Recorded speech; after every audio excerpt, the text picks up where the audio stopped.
ኢየሱስ ክርስቶስ ጌታ ነው። አሜን። በጣም ደስ የሚል የእግዚአብሔርን ቃል እያስተማረን ዛሬ እዚህ ጋር ነህምያ ምዕራፍ 10 ላይ ደርሰናል። ነህምያ እንግዲህ እንደምታውቁት የእግዚአብሔር ቤት ቅናት የሚበላው መልካም ባለራይ እረኛ፣ ባለራይ መሪ፣ ባለራይ መጋቢ፣ ባለራይ አስተማሪ ነው።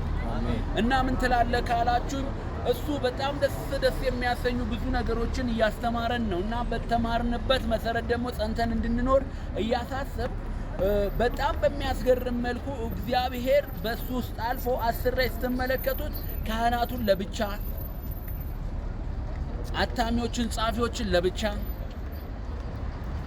ምእመኑን ለብቻ፣ ሁሉንም እንደየ ክፍሉ በሚገባ መልኩ ምን አድርጎ አስቀምጦ ህዝቡ እግዚአብሔርን በማገልገል እንዲመላለስ ያስተምር ነበር። አሜን። ምንድነው ከሚያትሙት መካከል አንዱ እሱ ነው፣ ጻፊ ነው። ክብር ለስሙ ይሁን። አሜን። ምን ልትለን ፈልገ ነው ካላችሁ የእግዚአብሔርን ቤት ስራ ስትሰሩ በእውነት እነግራችኋለሁ ከልባችሁ ስትሰሩ እግዚአብሔር ከእናንተ ጋር የሚሆኑትን መልካም ሰዎች ያስነሳል። አሜን።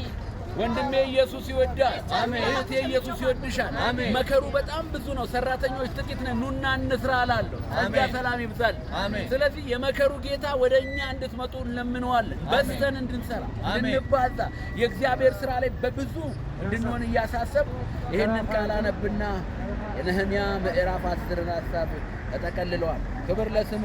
አሜን። በኢየሱስ ስም አነባል። የእስራኤል ልጆችና የሌዊ ልጆች የእህሉንና የወይኑን የዘይቱንም የማንሳቱንም ቁርባን የመቅደሱን ዕቃዎች የሚያገለግሉ ካህናት፣ በረኞች፣ መዘምራን ወዳሉባቸው ጓዳዎች ያግቡ፣ እንዲሁም የአምላካችንን ቤት ከቶ አንተውም ይላል። አያችሁ፣ የአምላካችንን በአስራት በመባ በፍቅር ስጦታ በተለያዩ ነገሮች የእግዚአብሔርን ስራ ነህምያ ሲሰራ አብረውት ያገለግሉ የነበሩ ሰዎች ከጎኑ ይቆሙ ነበር።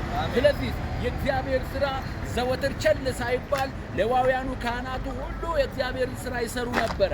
በዚሁ ክፍል ላይ እንግዲህ ደግሞ የእግዚአብሔርን ስራ የሚሰሩ ቸል ሲባሉ ወንበዴዎች ከፍ ሲሉ ሌዋውያኑ ካህናቶቹ ቅዱሳት አባቶች ወደማያስፈልገው ወደ ዓለማዊ ስራ ይጓዙ ነበር።